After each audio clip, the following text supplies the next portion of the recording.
On a sunny Sunday morning, a billionaire CEO hears the familiar chime of his doorbell. Expecting nothing more than his usual mail, he opens the grand doors of his mansion, only to be met with a sight that would change his life forever. The sun poured into Jonathan Ashford's modern mansion, its sleek lines and endless glass panels reflecting the calm of a Sunday morning. He leaned back in his designer armchair, sipping a perfectly brewed espresso and savoring the rare silence. His newspaper lay folded on the side table, the headline boasting his latest business triumph: Ashford Holdings breaks records again. The empire he had spent decades building was thriving, and on days like this, he allowed himself a fleeting moment of pride. Jonathan's Sundays were sacred, a respite from endless board meetings, demanding investors, and late-night strategy sessions. He reveled in the solitude of his pristine home, its quiet broken only by the occasional hum of automated systems or the chirping of birds outside. The doorbell rang. He glanced at the clock, frowning. 9:12 a.m. The mail, he thought. It had to be. His Sunday edition of the Financial Post often arrived slightly late, much to his irritation. He rose, smoothing the creases of his crisp linen shirt, and strode to the door. As the sleek, automated door slid open, Jonathan froze. There, on his marble doorstep, sat a small crib. Inside was a baby, no older than a few months, wrapped snugly in a soft blue blanket. A tiny hand peeked out, clutching the corner of the fabric, and a pair of curious blue eyes stared up at him. Tucked between the folds of the blanket was a white envelope with a single handwritten line on the front: Jonathan Ashford. For the first time in years, Jonathan was speechless. He glanced around, expecting to see someone, a nanny, a prankster, anyone, but the long driveway stretching to the mansion's front gate was deserted. The estate's security cameras would have picked up anyone entering the property, yet here was this baby, dropped at his doorstep like an Amazon package. He bent down, gingerly lifting the envelope. With trembling hands, he tore it open.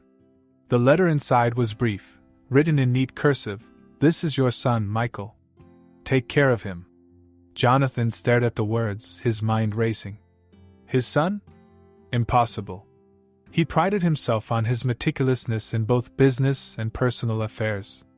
How could something like this slip through the cracks? The baby let out a small gurgle, breaking his train of thought. Jonathan looked down at the child, who was now watching him with wide, trusting eyes. His tie, hanging loose around his neck, caught the baby's attention. Before Jonathan could react, a tiny fist shot out and grabbed it. "Hey!" he started, but his voice faltered as the baby giggled, a sound so pure and joyous that it disarmed him completely. For a moment, Jonathan just stood there, staring at the small hand clutching his tie. The baby's laughter was infectious, and despite himself, the corners of his mouth twitched upward. But then reality set in. He had no idea what to do with a baby. He barely knew what to do with free time. "Okay, Michael, is it?" he muttered, awkwardly crouching to pick up the baby. Michael fit snugly in his arms, his tiny weight both comforting and terrifying. Jonathan had carried billion-dollar deals on his shoulders, but this felt entirely different. Michael squirmed, letting out a tiny squeal, and Jonathan panicked. Was he hungry? Cold? Tired? He had no idea what any of these noises meant. He adjusted his hold, trying to cradle the baby as he'd seen people do in movies, but it felt unnatural. His grip tightened instinctively as Michael wobbled slightly, and the baby's face scrunched up as if on the verge of crying. "Oh no, don't do that," Jonathan said quickly. "Look, we'll figure this out, okay? Just don't cry." Michael stared at him for a moment, then let out another delighted laugh. Jonathan exhaled in relief, though the knot in his stomach refused to loosen. He carried the baby inside, carefully placing the crib in the living room. His meticulously arranged furniture, a custom Italian sofa, a glass coffee table, and a minimalist bookshelf, looked absurd with a baby crib parked in the center. Jonathan sat down and ran a hand through his hair, staring at the envelope. "This is your son." The words repeated in his mind, a mantra he couldn't shake. Who could have left him here? He hadn't been in a serious relationship in years, and his casual flings were just that, casual. None of them had ever hinted at a child, let alone dropped one on his doorstep. He pulled out his phone and called Sarah, his unflappable assistant. If anyone could help him untangle this mess, it was her. "Good morning, Mr. Ashford," Sarah answered, her voice calm as ever. "Sarah," he said, his voice unusually tight. "I need you to come over. Now." There was a pause. "Is everything all right?" "No," Jonathan said bluntly. He glanced at Michael, who had started gnawing on the edge of his blanket. "There's a baby here." Another pause. "A baby?" "Yes, a baby. Someone left him on my doorstep." "Right. I'll be there in 10 minutes. Jonathan hung up and turned his attention back to Michael. The baby had managed to kick off his blanket and was now trying to grab his own foot, his tiny face scrunched in concentration. Jonathan couldn't help but smile. "Michael, huh?" he said, leaning closer. "You've certainly turned my morning upside down." Michael cooed in response, as if pleased with himself. Jonathan sighed and leaned back, pinching the bridge of his nose. His quiet Sunday had officially ended, replaced by a mystery he had no idea how to solve. For now, though, he had one immediate goal: figure out how to keep this tiny human alive until Sarah arrived. He glanced at the crib and then back at Michael. "How hard can it be?" he muttered. As Michael let out a small hiccup, Jonathan had a sinking feeling that he was about to find out. Jonathan paced the living room, phone in one hand, a baby bottle in the other. Michael sat in his crib, watching him with wide, curious eyes. The baby's earlier laughter had given way to soft, impatient coos, which Jonathan interpreted as a warning. He didn't have much time before those sounds turned into full-blown wails. "Sarah, where are you?" Jonathan muttered into the phone, glancing at the clock. 2 minutes away," Sarah's calm voice replied. "Just breathe, Mr. Ashford." "Breathe?" Jonathan echoed. "There's a baby here who might be hungry, or tired, or something. I don't know what I'm doing." Michael let out a sudden, high-pitched squeal, startling Jonathan so much that he almost dropped the bottle. He fumbled to steady it and turned back to the crib. "Hang up and deal with the baby," Sarah said, amusement lacing her voice. "I'll be there before you know it." The line disconnected, and Jonathan stared at Michael, who was now holding a foot in his tiny hand, his giggles sounding oddly triumphant. Jonathan sighed and knelt beside the crib. "All right, buddy," he said, holding up the bottle like it was a peace offering. "You win. Let's see if this is what you want." He awkwardly picked Michael up, holding him stiffly as if the baby were made of porcelain. Michael squirmed in his arms, reaching for the bottle. Jonathan tilted it toward him, only to have a tiny fist knock it aside. Formula dribbled onto his shirt, and Michael began to fuss, his face scrunching up.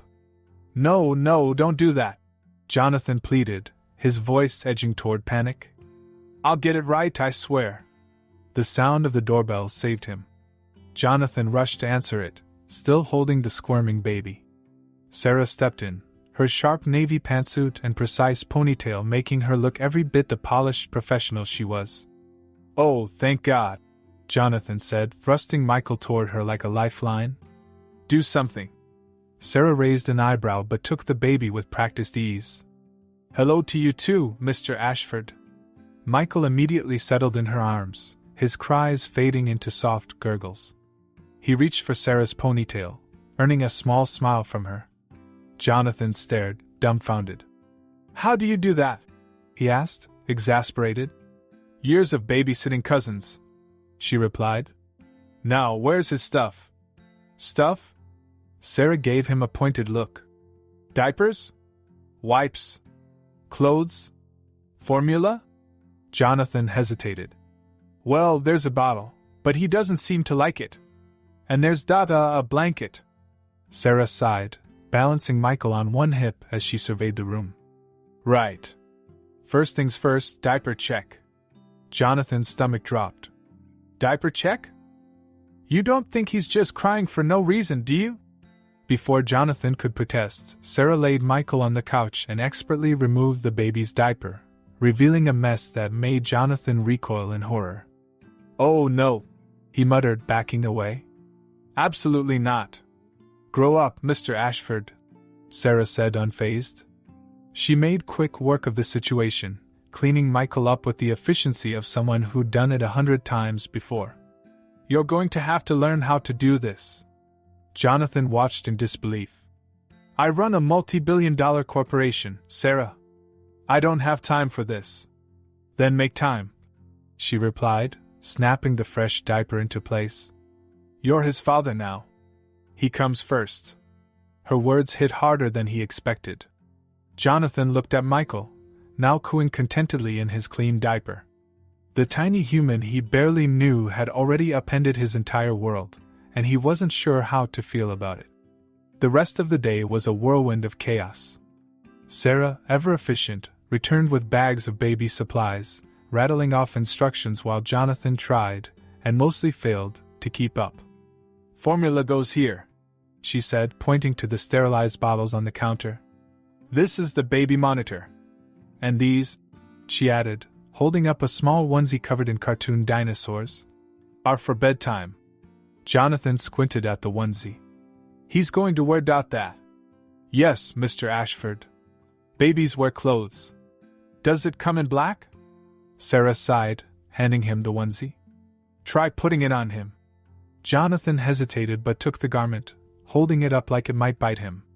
He sat down with Michael, who immediately started kicking his legs in protest. "Okay, buddy," Jonathan muttered. "Let's figure this out." It took 3 tries, 1 misplaced snap, and a lot of baby giggles before Michael was finally dressed. Jonathan slumped back against the couch, exhausted but oddly triumphant. "Not bad," Sarah said, a rare note of approval in her voice. "Not bad?" Jonathan repeated, gesturing to himself. "I'm covered in baby formula and spit up. I'm a disaster." "You're trying," Sarah said simply. "That's what matters." By evening, Jonathan was more tired than he could remember being in years. He sat on the couch with Michael resting against his chest, the baby's tiny breaths soft and steady. The house was quiet again, but it felt different now, not empty, but full of something he couldn't quite name. Michael stirred, his little hand clutching at Jonathan's shirt. Jonathan looked down at him, a small smile tugging at his lips. "You're a lot of work, kid," he murmured. "But I think I can handle it." For the first time, he believed it. The next morning, Jonathan woke to the sound of soft babbling. It took him a moment to remember why his once silent mornings had changed. Blinking the sleep from his eyes, he glanced over at the crib near his bed and saw Michael staring at him, clutching a stuffed giraffe that Sarah had brought over. "Morning, kid," Jonathan mumbled, his voice rough with sleep. Michael's response was a giggle, his tiny arms waving enthusiastically as if to greet the new day. Jonathan chuckled despite himself. "You're definitely a morning person." He stretched and got up, feeling the weight of the previous day settle on his shoulders. It wasn't just the exhaustion of navigating diapers and bottles, it was the unanswered questions. Who had left Michael on his doorstep? Why now? And why hadn't he known about him before? Those questions loomed large as Jonathan went about their new morning routine. Michael's cheerful gurgles were a stark contrast to the unease gnawing at the back of Jonathan's mind. By the time Sarah arrived, as punctual as ever, Jonathan had made up his mind. "I need answers," he said firmly as she stepped into the kitchen, carrying a fresh set of supplies. Sarah arched an eyebrow. "About Michael?" "About his mother," Jonathan clarified. "And why she left him here without a word. I can't just move forward without knowing." Sarah nodded thoughtfully. "Do you have anyone in mind who could help?" "I know a guy," Jonathan replied. "He's the best in the business." That same afternoon, Jonathan made the call. The private investigator, a sharp and resourceful man named Victor Hayes, agreed to take the case immediately. Jonathan handed over the letter and asked Victor to start digging. "You'll have everything I can find within a week," Victor promised, his tone confident. The waiting was agony. In the meantime, Jonathan did his best to adjust to life with Michael, but questions about the boy's past were never far from his mind. Nights were the hardest, when the house was quiet, and Michael was asleep in his crib. Jonathan often found himself staring at the ceiling, replaying the words from the letter, "This is your son, Michael. Take care of him." Who had written it? Why had they chosen him? And why had they believed he was capable of raising a child when he wasn't sure of it himself? A week later, Victor called. His voice was calm but laced with urgency. "I've got what you're looking for. Can we meet?" Jonathan agreed immediately, arranging for Sarah to watch Michael while he drove to Victor's office downtown. Victor greeted him with a thick manila folder. "The answers are in here," he said, handing it over. "But I'll summarize the important parts." Jonathan nodded, gripping the folder tightly as Victor began. "The woman who arranged to have Michael left at your door was named Rachel Lawson," Victor said. "Does that name mean anything to you?" Jonathan's breath caught. Rachel Lawson? He hadn't heard that name in years. Memories of late nights studying, laughing over bad coffee, and stolen kisses in the library came rushing back. Rachel had been his college girlfriend, the only woman he had ever truly loved. But their lives had taken different paths, his driven by ambition, hers by a desire for simplicity. They had parted ways amicably, or so he thought. "She passed away 3 months ago," Victor continued, his voice softer now. "Cancer. She had no family left, and based on the records I found, she knew she didn't have long." Jonathan sank into the chair, the weight of Victor's words pressing down on him. Rachel was gone. The woman who had once meant everything to him had been fighting a battle he hadn't even known about. He remembered a fleeting night a little over a year ago, where he had reunited with her in an attempt to reconnect with the past. Never in his wildest dreams did he think she might have gotten pregnant then, and even more that she could have kept it from him. "She left this letter for you," Victor added, pulling out a second envelope. "It explains everything." Hands trembling, Jonathan opened the envelope. The letter was written in Rachel's unmistakable handwriting, neat, precise, and full of emotion. "Jonathan, if you're reading this, I'm gone. I'm sorry for leaving Michael in this way, but I didn't know who else to turn to. You and I had our differences, but I never doubted that you were a good man. Michael needs someone who can provide for him, someone who can love him as much as I do. I never told you about him because I thought it would complicate your life, and for that I'm sorry. But now, I'm asking you to do the impossible, to step into a role you never expected. I believe in you, Jonathan. I know you'll do what's right for him. Take care of our son. Love him for both of us." Jonathan's vision blurred as he read the final lines. He blinked hard, setting the letter down. His heart ached with a mix of grief, guilt, and an unexpected surge of determination. "She trusted me," he murmured, more to himself than to Victor. "She believed I could do this." Victor nodded. "From what I found, she didn't leave anything to chance. She made sure Michael would end up with you, even if it wasn't the conventional way." Jonathan sat in silence for a long moment, the weight of the truth settling in. Rachel had made a choice, a final, selfless act to ensure Michael's future. And now, that choice had brought Jonathan face to face with a responsibility he couldn't ignore. When he returned home, Sarah was waiting with Michael in her arms. She took one look at Jonathan's face and knew. "You found out," she said gently. Jonathan nodded, his gaze shifting to Michael, who reached out to him with a wide, toothless grin. Jonathan took him from Sarah's arms and held him close, his chest tightening. "She's gone," he said quietly, the words catching in his throat. "But she wanted me to take care of him. She believed I could." Sarah placed a reassuring hand on his shoulder. "And she was right. You've already started." Jonathan looked down at Michael, who was now playing with his tie again, giggling as if everything in the world was perfectly simple. For the first time, Jonathan didn't feel overwhelmed. He felt a spark of purpose, ignited by Rachel's faith in him. He smiled at Michael, his voice steady and filled with resolve. "Don't worry, buddy. I've got you. We're in this together."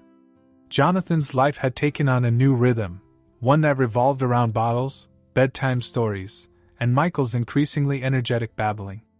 The mansion, once a quiet fortress of solitude, now echoed with the sounds of toys rattling, baby giggles, and the occasional bout of crying. For the first time in years, Jonathan found himself waking up not to the buzz of his alarm clock but to the delighted squeals of his son. The bond between them had grown stronger with each passing day. Jonathan no longer hesitated to pick Michael up, no longer flinched when his suits got covered in formula or spit up. It was messy, chaotic, and completely unlike the meticulously ordered life he had always lived, but it was becoming his new normal. That normal, however, was shattered one morning when Jonathan opened his front door to find a group of photographers standing just outside the gate, their cameras clicking furiously. "Mr. Ashford! Is it true you've adopted a baby?" one shouted. "Who's the mother, Jonathan?" another asked, pushing a microphone toward him. Caught off guard, Jonathan slammed the door and leaned against it, his heart racing. How had they found out? He turned to Sarah, who was feeding Michael in the kitchen. "We've got a problem," he said, running a hand through his hair. Sarah glanced up. "Let me guess, the media? They're outside my gate," Jonathan said, still trying to process the scene. "How do they even know?" Sarah sighed, setting Michael's bottle down. "You're one of the most high-profile people in the country. It was only a matter of time before someone leaked the story. You have a baby now, Jonathan. That's newsworthy." Jonathan groaned, pacing the room. "Great.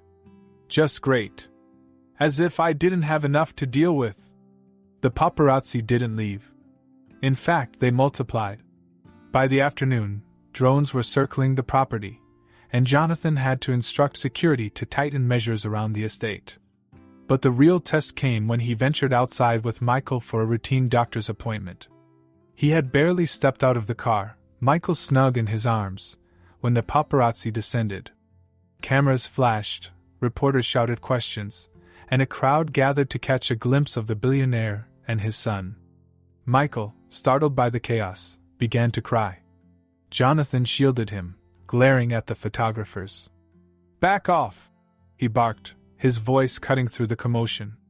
Sarah, who had accompanied them, ushered Jonathan inside the clinic. "You handled that. Well, considering," she said, her tone laced with dry humor. Jonathan sighed, bouncing Michael gently to calm him. "This is ridiculous. How am I supposed to give him a normal life with cameras following us everywhere?"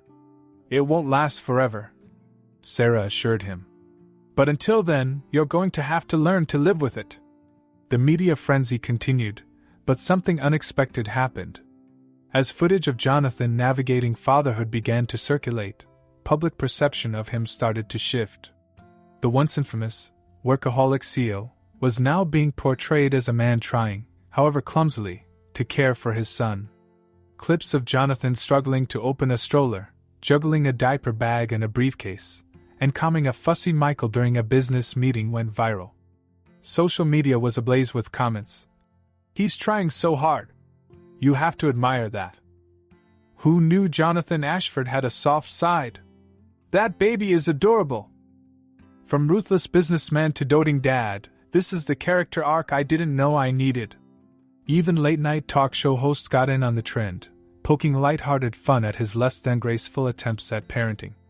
One clip showed Jonathan accidentally putting a diaper on backward, and another captured him falling asleep with Michael sprawled on his chest during a board meeting. But alongside the jokes came genuine admiration. People were drawn to the authenticity of it all, the billionaire learning how to be a father, mistakes and all. One morning, as Jonathan scrolled through his phone while Michael napped, Sarah walked in holding a tablet. "You've officially gone viral," she said, handing it to him. Jonathan groaned. "What now?" Sarah showed him a compilation video titled, "Baby Billionaire Dad, Jonathan Ashford's Parenting Adventures." It featured clips of him tripping over baby toys, fumbling with bottles, and giving a press interview while Michael clung to his tie. The video ended with a heartwarming shot of Michael asleep in Jonathan's arms, his tiny hand clutching his father's shirt.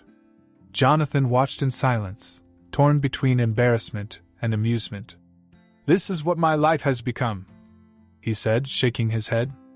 "It's not so bad," Sarah said with a small smile. "People love seeing you like this. It makes you relatable." Relatable. The word felt foreign to him. Jonathan had spent his entire career cultivating an image of perfection, untouchable, invincible. But now, with Michael in his life, that image was crumbling. And surprisingly, he didn't mind. As the weeks went on, the media attention began to die down, but the public's fascination with Jonathan's journey didn't waver. Parenting blogs speculated on his daily routines, while fan accounts on social media shared updates on baby Michael's milestones. One day, as Jonathan was changing Michael's diaper, a task he had finally mastered, he looked down at his son and chuckled. "You've turned me into a meme, you know that?" Michael responded with a happy squeal, waving his arms in the air. Jonathan shook his head, unable to suppress a smile. "I guess there are worse things to be known for." Later that evening, as he sat in the living room with Michael asleep on his chest, Jonathan reflected on how much his life had changed. The mansion, once a symbol of his isolation, now felt alive. His days, once dictated by profit margins and quarterly goals, were now filled with diaper changes, bedtime stories, and endless moments of unexpected joy.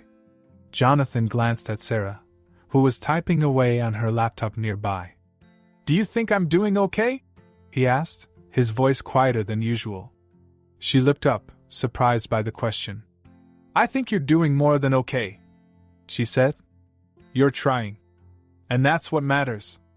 Jonathan nodded, his gaze returning to Michael. For the first time in years, he felt something he couldn't put into words, something warm, steady, and deeply fulfilling. He kissed the top of Michael's head and whispered, "Thanks for choosing me, buddy." Life with Michael had settled into a chaotic, joyous rhythm. The paparazzi had mostly moved on, leaving Jonathan to navigate fatherhood without the constant glare of the media. He was getting better at juggling board meetings and diaper changes, though his employees had grown used to hearing baby babble during conference calls. One afternoon, Jonathan was in his study, sorting through a stack of baby photos Sarah had printed for him. Michael sat in his playpen nearby, happily banging on his xylophone. The peaceful moment was interrupted by Sarah's voice from the doorway. "Jonathan," she said, her tone unusually serious. "We need to talk." He looked up, immediately on alert. "What is it?" Sarah stepped into the room, holding a manila envelope. "This arrived earlier today. It's from a lawyer representing Eleanor Carter." Jonathan frowned. "Who's Eleanor Carter?" "Apparently, she's a cousin of Rachel's," Sarah explained, handing him the envelope. "And she's claiming she has a right to custody of Michael." Jonathan's heart sank as he read through the contents. Eleanor's petition argued that a single, workaholic billionaire was unfit to raise a child and that she, as Rachel's closest living relative, would provide a more stable environment. But buried in the legalese were hints that Eleanor's motivations weren't entirely noble, mentions of Michael's inheritance, and the trust fund Jonathan had established for him. "She's after the money," Jonathan said, his voice tight. "This isn't about Michael." "Most likely," Sarah agreed. "But the courts won't see it that way unless we can prove it. You need a strong legal team." Jonathan's first call was to Victor Hayes, the private investigator who had uncovered Rachel's story. "Dig into Eleanor Carter," he instructed. "I want to know everything about her, her finances, her past, everything." His second call was to the best family lawyer he could find, Margaret Hale. Known for her unorthodox methods and sharp wit, Margaret had a reputation for winning even the most challenging cases. When Margaret arrived at Jonathan's mansion the next day, she wasted no time getting to the point. A petite woman with a no-nonsense demeanor, she carried a battered leather briefcase and spoke with the confidence of someone who had seen it all. "So, you're the billionaire with the baby," Margaret said, eyeing him critically. "Let me guess, you want to keep the kid, But you have no idea how to prove you're a good dad. Jonathan bristled. I'm doing my best. Good, she said, plopping her briefcase onto the coffee table. Because Eleanor Carter isn't going to make this easy. She's already painting you as an absentee father who's more concerned with profit margins than bedtime stories. We'll need to show the court that she's wrong. Jonathan glanced at Michael, who was gnawing on a teething ring. What do I need to do? First, we build your case, Margaret said, flipping open her briefcase. We'll gather testimonials from people who've seen you with Michael, employees, friends, anyone who can vouch for you. Second, we dig into Eleanor's background. If she's got skeletons in her closet, we'll find them. The next few weeks were a whirlwind of preparation. Jonathan juggled his already demanding schedule with meetings at Margaret's office, where she grilled him on every aspect of his life with Michael. Have you missed any of his doctor's appointments? Margaret asked during one session. No, Jonathan replied. I've been at every single one. Good. And how's he doing? Jonathan smiled. He's healthy. Growing fast. Margaret nodded, jotting down notes.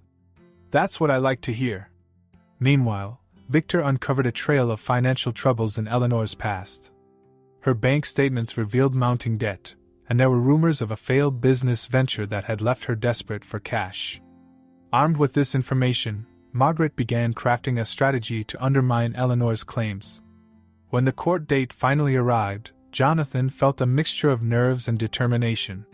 He sat at the defendant's table, Margaret by his side, while Eleanor sat across the room with her lawyer. She was a sharp-featured woman in her 40s, dressed impeccably and exuding an air of self-righteousness. Eleanor's lawyer wasted no time attacking Jonathan's character, painting him as a man too consumed by his work to be an attentive parent. He presented photos of Jonathan at corporate events and articles about his grueling work schedule as evidence of his supposed neglect. Margaret, however, was unfazed.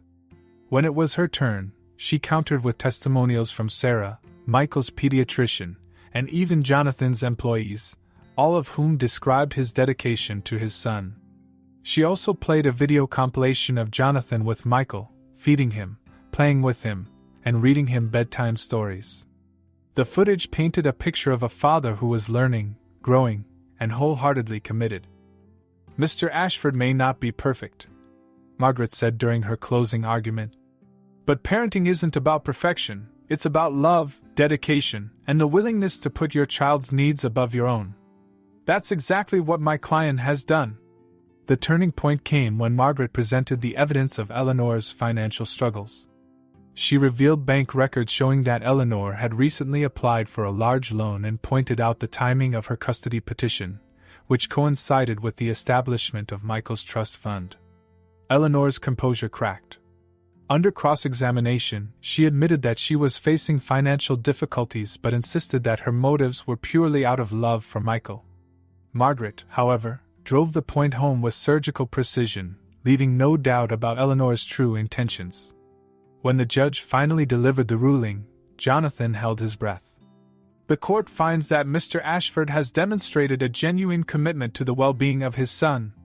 While the petitioner's concerns are noted, the evidence suggests that Mr. Ashford's home is the best environment for Michael. Custody will remain with Mr. Ashford. Jonathan exhaled, relief flooding through him. He glanced at Margaret, who gave him a rare smile. Told you we'd win, she said.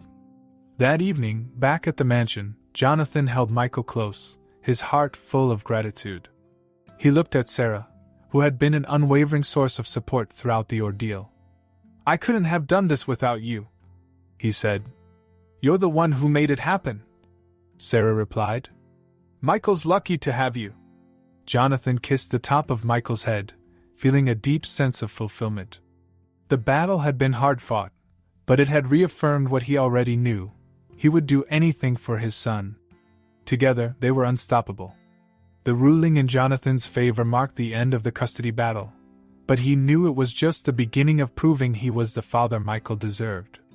As much as he had grown to love the little boy who had turned his life upside down, he couldn't shake the feeling that he still had a lot to learn. Back at the mansion, life gradually returned to normal, or as close to normal as life could get with a toddler in tow. Michael's giggles and babbling filled the house, transforming it from a cold, silent fortress into a warm, bustling home. Jonathan's days were a delicate balancing act, but for the first time in his life, his focus wasn't solely on work. It was on Michael. Jonathan made changes to his routine, scaling back his relentless work schedule to spend more time with his son. Mornings were no longer a blur of coffee and emails. They were filled with diaper changes, baby food experiments, and chasing Michael around the living room as the boy giggled uncontrollably. Evenings became story time, where Jonathan discovered that Michael's favorite book wasn't a glossy, high-tech interactive one but a simple, tattered copy of Goodnight Moon. But it wasn't always easy. Michael's energy seemed boundless, and there were days when Jonathan felt like he was barely keeping up. One morning, as he struggled to assemble a baby gate while Michael crawled toward a precariously placed vase, Sarah walked in and took one look at the scene before bursting into laughter. "Need some help, Mr. Ashford?" she asked, crossing her arms. Jonathan groaned, wiping sweat from his forehead. This was supposed to be simple. The instructions are a nightmare. Sarah knelt beside him, quickly snapping the gate into place. "You're learning," she said with a smile. "And you're doing better than you think."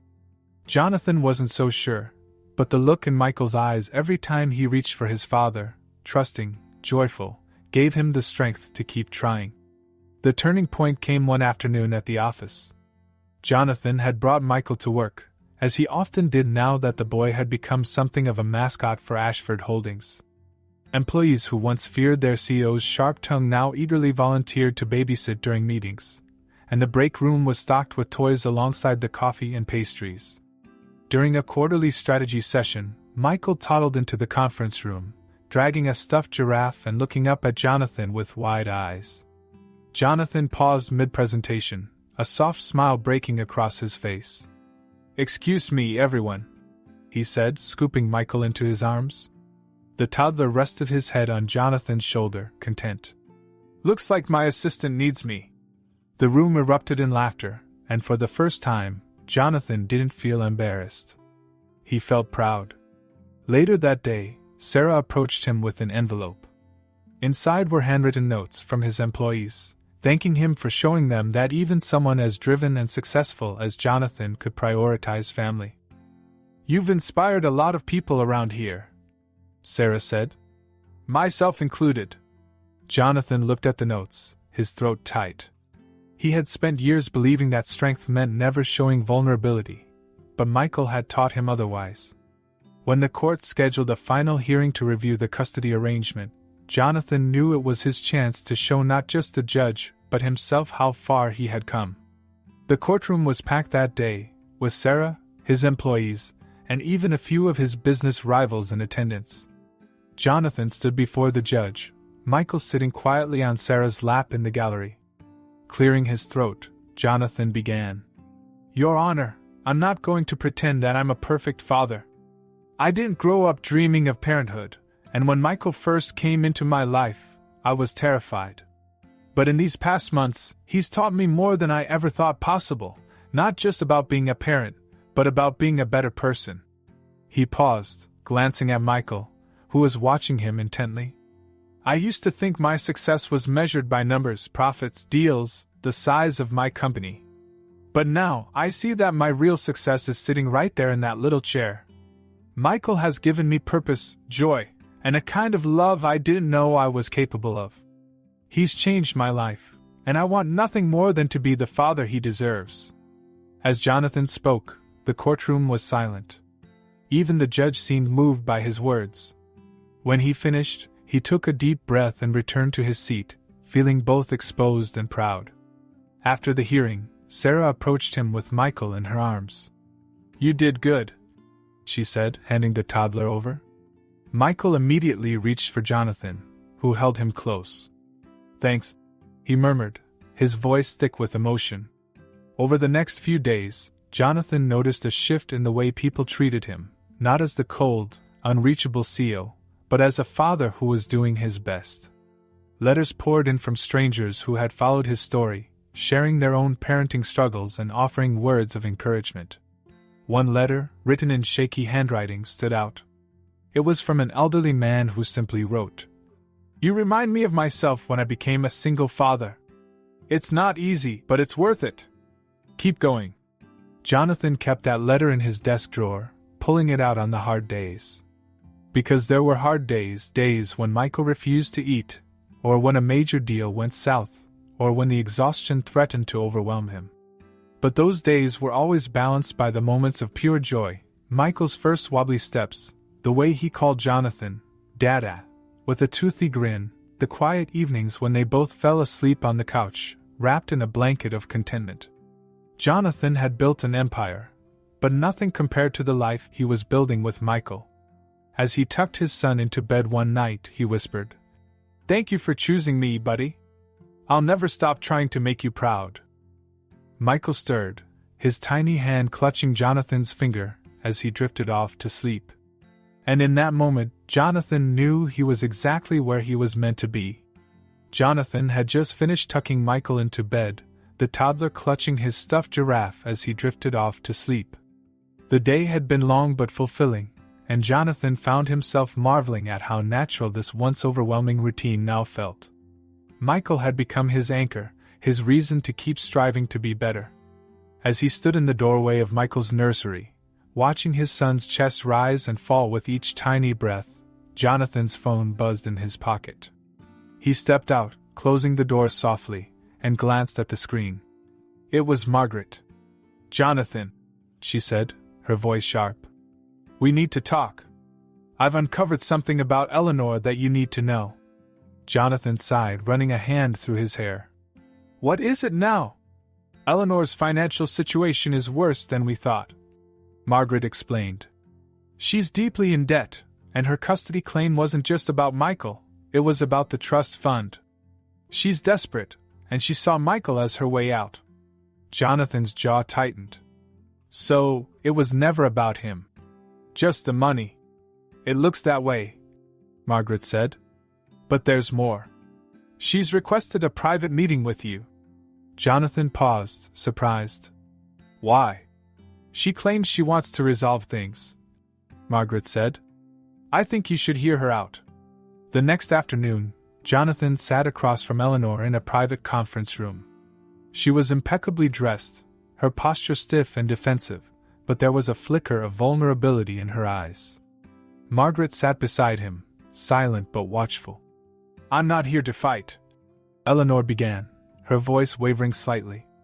"I just want to talk." Jonathan crossed his arms, his expression guarded. "Then talk." Eleanor hesitated, her gaze dropping to the table. "I wasn't honest about my reasons for filing the custody claim. Yes, I care about Michael, he's family, but I'm struggling. I lost my job, my house is on the verge of foreclosure, and I thought if I got custody, I'd have access to the trust fund and could turn things around." Jonathan's stomach churned at her words. "You were willing to use a child to fix your finances?" he asked, his tone sharp. Eleanor flinched, her hands trembling slightly as she clasped them together. "I know how it sounds," she said quietly. "But I wasn't thinking clearly. I was desperate. Desperate enough to try and take him from the only parent he's ever known?" Jonathan shot back. "Do you have any idea what that would have done to him?" Eleanor's eyes glistened with unshed tears. "I thought I was doing what was best for him," she whispered.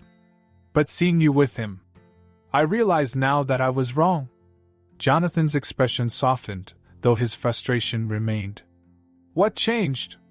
She met his gaze, her voice steady despite the emotion in her eyes. "At the hearing, I saw how much you love him. You've built your life around him in a way I never could. I wanted to believe I could give him a better life, but the truth is you already are." For a moment, the room was silent. Jonathan studied Eleanor, searching for any sign of deceit, but all he saw was a woman who had been broken by her circumstances and was finally admitting the truth. "What do you want from me, Eleanor?" he asked. She took a deep breath. "I want to withdraw my claim. I won't fight you anymore." Margaret glanced at Jonathan, her eyebrows raised in surprise. But he didn't look away from Eleanor. Why should I believe you? Eleanor's shoulders slumped. Because I've seen enough to know that Michael is better off with you. I don't want to hurt him, Jonathan. I just want to know he'll be okay. Jonathan leaned back in his chair, his mind racing. He hadn't expected this turn of events, but he could see the sincerity in Eleanor's eyes. She wasn't the villain he had painted her to be, just a flawed, desperate person who had made the wrong choices. You have my word, Jonathan said finally. Michael will always be okay. I'll make sure of it. Eleanor nodded,